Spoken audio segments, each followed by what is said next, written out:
大家好，我是老高，又到了为什么系列视频更新的时候了。今天我们来聊聊为什么炒菜会粘锅。相信大家听过很多办法可以预防粘锅，比如热锅热油、热锅冷油、冷锅冷油。今天我来分享一招彻底解决粘锅难题。不卖关子，先说结论：炒菜老粘锅，那是因为锅烧得不够热。这是一口铁锅，开大火加热，打一点水上去，水快速挥发成水蒸气。这时候锅的温度差不多在100度左右。关火，倒入少许油润锅，然后打入一个鸡蛋，转小火。不出意外的出意外了，像不像你曾经煎过的某一个鸡蛋？这一次我把锅充分烧热再放油，现在锅开始冒烟，打一点水上去，水形成水珠在锅表面浮动。这时候锅温度差不多应该在200度左右。关火，倒油润锅，开小火煎蛋。看，鸡蛋成功翻面，没有粘锅，完美。咱们再用冷锅冷油试一次，你觉得这个鸡蛋会粘吗？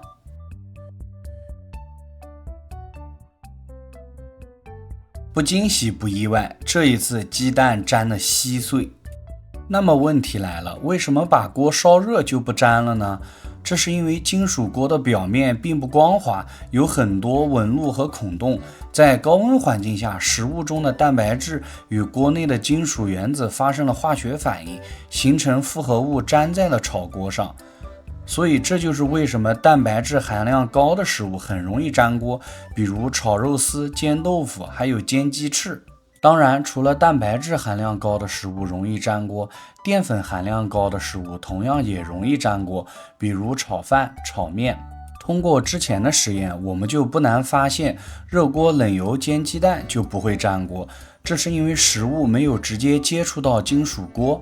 当我们把锅充分加热之后，锅表面的小孔受热张开，这时候把油倒进去，油会迅速填满这些细缝，在锅的表面形成一层油膜。有了这层油膜的隔离，食物接触不到金属锅，也就不会粘锅了。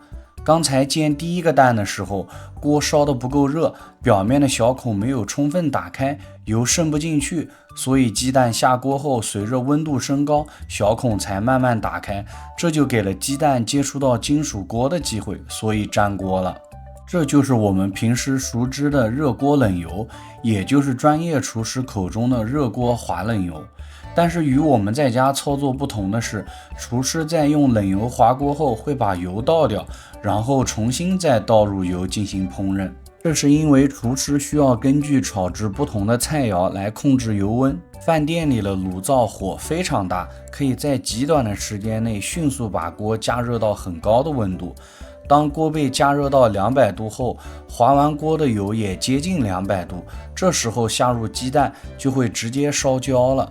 因为油温太高，所以把滑完锅的油倒掉，再倒入冷油，就可以避免菜一下锅就糊的尴尬处境。当然，对于需要高油温烹饪的菜肴，比如煎鱼、煎豆腐，需要下锅后高温立即定型，那就可以保留滑完锅的油直接烹饪。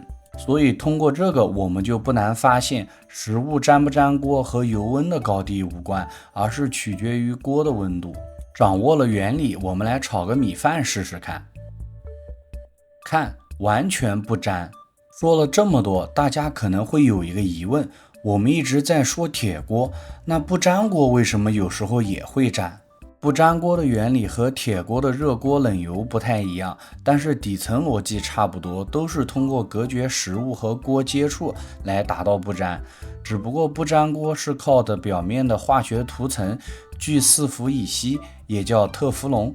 因为这个涂层化学性质属于惰性，并且表面能非常低，这意味着它对其他物质吸引力很小，并且不容易发生反应，从而达到不粘的作用。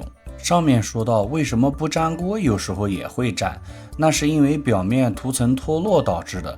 比如不粘锅用的时间长了，或者经常放在洗碗机里清洗，就会导致表面涂层越来越薄，最后丧失了不粘的功能。